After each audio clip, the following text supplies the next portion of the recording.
ಕರ್ತನಲ್ಲಿ ಪ್ರೀತಿಯುಳ್ಳ ದೇವಜನರೇ, ಅನುದಿನವೂ ನಮ್ಮ ಭಾರವನ್ನು ಹೊರುತ್ತಾ ನಮಗೋಸ್ಕರವಾಗಿ ಚಿಂತಿಸುತ್ತಾ ನಮ್ಮ ಎಲ್ಲ ಅವಶ್ಯಕತೆಗಳನ್ನು ಪೂರೈಸುತ್ತಾ ಮತ್ತೊಂದು ಹೊಸ ವರ್ಷದಲ್ಲಿ ನಮ್ಮೆಲ್ಲರನ್ನು ತಂದು ನಿಲ್ಲಿಸಿದಂಥ ತಂದೆಯಾದ ದೇವರಿಗೆ, ನಮ್ಮ ಕರ್ತನೂ ಒಡೆಯನೂ ಆಗಿರುವ ಯೇಸು ಕ್ರಿಸ್ತನ ಅತಿಶಯವಾದ ನಾಮದಲ್ಲಿ ಸ್ತೋತ್ರ ಕೊಂಡಾಟಗಳನ್ನು ಸಲ್ಲಿಸುತ್ತಾ ಈ ದಿನದ ವಾಕ್ಯಧ್ಯಾನಕ್ಕೆ ನಿಮ್ಮೆಲ್ಲರನ್ನು ಪ್ರೀತಿಯಿಂದ ಸ್ವಾಗತಿಸುತ್ತೇನೆ.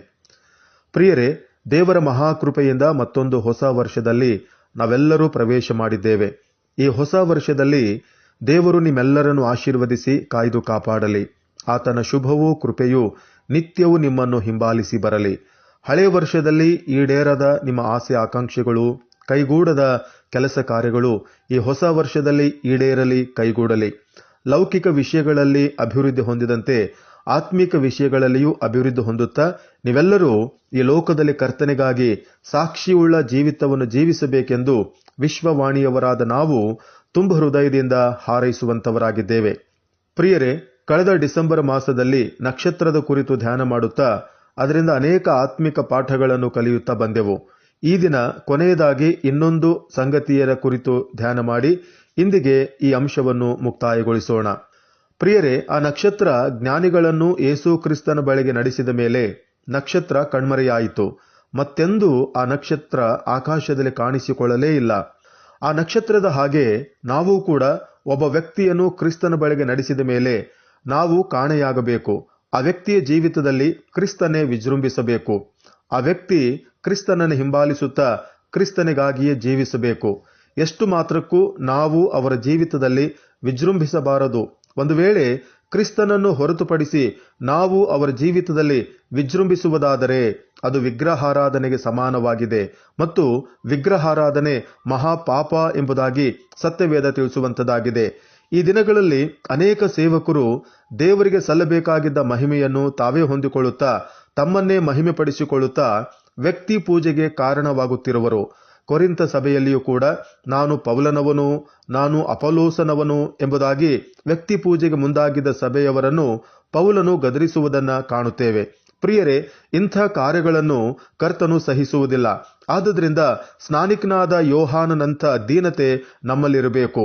ಯೋಹಾನನು ಬರೆದ ಸುವಾರ್ತೆ 1ನೇ ಅಧ್ಯಾಯ 19-23 ವಚನಗಳಲ್ಲಿ ಗಮನಿಸುವುದಾದರೆ, ಅನೇಕರು ಸ್ನಾನಿಕನಾದ ಯೋಹಾನನ ಬಳಿಗೆ ಬಂದು ನೀನು ಕ್ರಿಸ್ತನೋ ಎಂಬುದಾಗಿ ಪ್ರಶ್ನಿಸಿದಾಗ ಆತನು ಮರೆಮಾಚದೆ ನಾನು ಕ್ರಿಸ್ತನಲ್ಲ ಎಂಬುದಾಗಿ ಎಲ್ಲರ ಮುಂದೆ ಹೇಳಿದನು.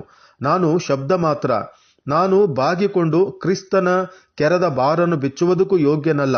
ಆತನು ವೃದ್ಧಿಯಾಗಬೇಕು, ನಾನು ಕಡಿಮೆಯಾಗಬೇಕು ಎಂಬುದಾಗಿ ಯೇಸು ಕ್ರಿಸ್ತನ ಕುರಿತು ಪ್ರಕಟಿಸುತ್ತಾ ಜನರನ್ನು ಕ್ರಿಸ್ತನ ಕಡೆಗೆ ನಡೆಸಿದನು.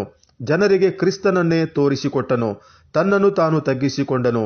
ಅದೇ ರೀತಿಯಾಗಿ ಗಿದ್ಯೋನನು ಮಿದ್ಯಾನರನ್ನು ಸೋಲಿಸಿ ಇಸ್ರಾಯೇಲರಿಗೆ ಬಿಡುಗಡೆಯನ್ನುಂಟು ಮಾಡಿದಾಗ ಇಸ್ರಾಯೇಲರೆಲ್ಲರೂ ಬಂದು ಗಿದ್ಯೋನನಿಗೆ, ನೀನು ನಿನ್ನ ಮಕ್ಕಳು ನಮ್ಮ ಮೇಲೆ ಅರಸರಾಗಿ ನಮ್ಮನ್ನು ಪರಿಪಾಲಿಸಿರಿ ಎಂದು ಹೇಳಿದಾಗ ಗಿದ್ಯೋನನು ಹೇಳುವಂತ ಮಾತು, ಇಲ್ಲ ಇಲ್ಲ, ಯೆಹೋವನೊಬ್ಬನೇ ನಿಮ್ಮ ಮೇಲೆ ಅರಸನಾಗಿರಲಿ ಎಂಬುದಾಗಿ.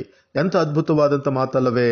ಹೌದು ಪ್ರಿಯರೇ, ನಾವು ಈ ಹೊಸ ವರ್ಷದಲ್ಲಿ ಯಾರನ್ನಾದರೂ ಕರ್ತನ ಬಳಿಗೆ ನಡೆಸುವುದಾದರೆ ಅವರ ಜೀವಿತದಲ್ಲಿ ನಾವು ಕಣ್ಮರೆಯಾಗಿ ಕರ್ತನೇ ಅವರ ಜೀವಿತದಲ್ಲಿ ಮಹಿಮೆ ಹೊಂದುವಂತೆ, ಅವರು ಕರ್ತನನ್ನೇ ಹಿಂಬಾಲಿಸುವಂತೆ, ಅವರು ಕರ್ತನಿಗಾಗಿ ಸಾಕ್ಷಿಯಾಗಿ ಜೀವಿಸುವಂತೆ ಮಾಡುವಂತವರಾಗಬೇಕು. ಆ ರೀತಿಯಾಗಿ ಜೀವಿಸುವುದಕ್ಕೆ ಕರ್ತನು ನಿಮ್ಮೆಲ್ಲರಿಗೂ ಸಹಾಯ ಮಾಡಲಿ.